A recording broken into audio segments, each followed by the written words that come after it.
किसी राज्य में एक राजा राज्य किया करता था। उसकी एक छोटी सी बेटी थी जो बहुत ही प्यारी और मासूम थी। वह हर रात अपने कमरे की खिड़की खोलकर आसमान में निकले चांद को ताकती रहती थी। एक दिन उसने राजा यानी अपने पिताजी से कहा, पिताजी पिताजी मुझे चांद चाहिए, मुझे चांद लाकर दो, मुझे उसके साथ खेलना है।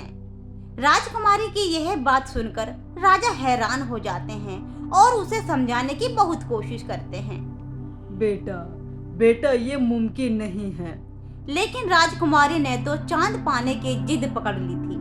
चांद ना मिलने की स्थिति में वे ना कुछ खाती ना कुछ पीती, बस पूरी रात चांद को खिड़की पर बैठकर देखती रहती। इस कारण धीरे धीरे राजकुमारी की तबीयत भी बिगड़ने लगी थी और वह काफी बीमार हो गई थी। राजकुमारी की यह हालत राजा से ना देखी गई और उसने अपने मंत्रियों और दरबारियों को राजकुमारी के लिए चांद लाने का आदेश दिया। राजा का यह आदेश सुनकर सभी मंत्री हैरान रह जाते हैं। उन्होंने राजा से कहा, महाराज, चांद को लाना मुमकिन नहीं है। यह हम भी जानते हैं और आप भी। ऐसे में हम चांद को राजकुमारी के लिए लाना ही होगा।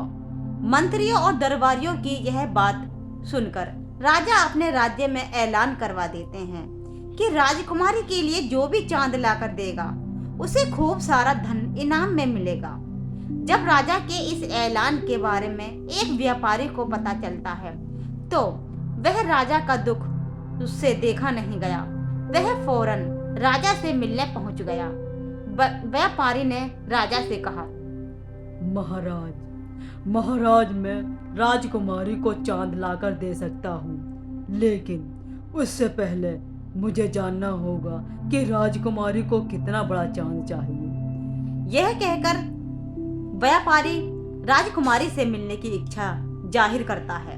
राजा भी व्यापारी की बात मान लेता है और उसे राजकुमारी के पास ले जाते हैं। राजकुमारी के पास पहुंचकर व्यापारी राजकुमारी से पूछता है कि चांद कितना बड़ा चाहिए बेटा तुम्हें।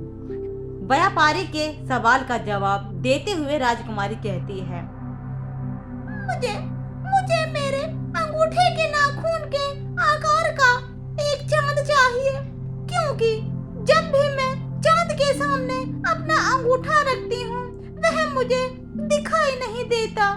इसके बाद मुझे वैसा ही चाहिए। इसके बाद व्यापारी पूछता है कि चांद कितना ऊंचा है? तो राजकुमारी कहती है, शायद पेड़ से भी बड़ा है, क्योंकि वह हमेशा महल के बाहर लगे पेड़ के ऊपर ही नजर आता है।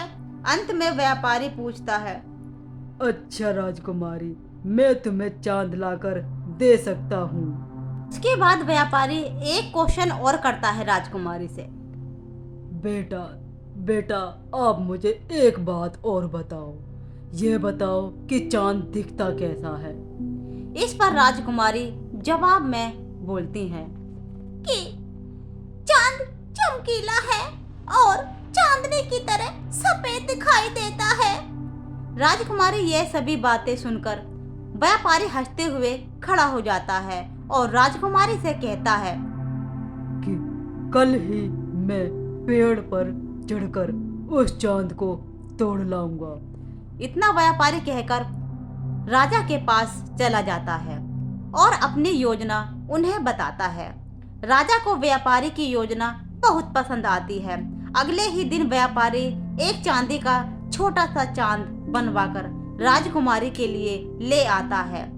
राजकुमारी उस चांद को देखकर बहुत खुश हो जाती है और उसके साथ खेलने लगती है। राजकुमारी को खुश देखकर राजा भी बहुत प्रसन्न होते हैं, मगर अब उसे इस बात की चिंता होती है कि रात को जब राजकुमारी आसमान में चांद को देखेंगी तो उसे समझ में आ जाएगा कि यह वह चांद नहीं है। इस बात को राजा व्यापारी के सामने रखता है।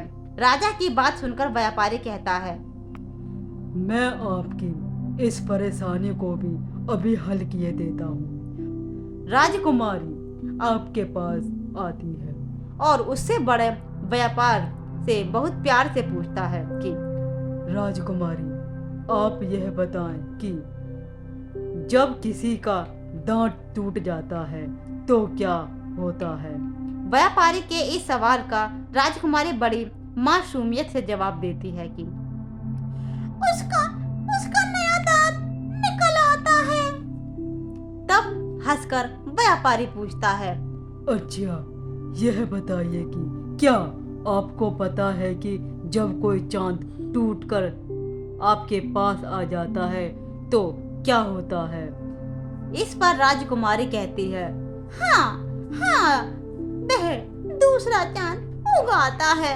राजकुमारी का यह जवाब सुनकर व्यापारी कहता है कि अरे वाह बेटा, अरे वाह, राजकुमारी को तो सब कुछ आता है। इतना कहते ही व्यापारी कमरे की खिड़की खोल देता है और कहता है कि आइए फिर आज हम नए उगे चांद को देखते हैं। आसमान में चांद को देखकर राजकुमारी बहुत खुश होती है कि मेरे पास तो जो चांद है वह नए चांद से भी ज़्यादा खूबसूरत है, और अपने चांद के साथ खेलने में वह जुट जाती है। यह सब देखकर राजा बहुत खुश हो जाता है और व्यापारी को बहुत सारा धन इनाम में दे देता है। इस कहानी से दोस्तों हमें ये सीख मिलती है कि नन्ही राजकुमारी और चंद्रमा की कहानी से सीख मिलती है कि कभी कभी बड़ी मुश्किल को भी हल करने के लिए छोटा सा उपाय काफ़ी होता है। तो दोस्तों यह थी एक राजकुमारी और एक राजा की कहानी, जिसमें एक व्यापारी ने इतने बड़े बात को छोटे से शब्दों में ही पूर्ण कर दिया। तो दोस्तों आपको हमारी कहानी कैसी लगी? अगर आपको हमारी कहानी अच्छी लगी हो तो हमारे चैनल को लाइक, शेयर एंड सब्सक्राइब जरूर करें और कमेंट में ज़रूर बताएं कि हमारी वीडियो आपको कैसी लगी। आपका धन्यवाद।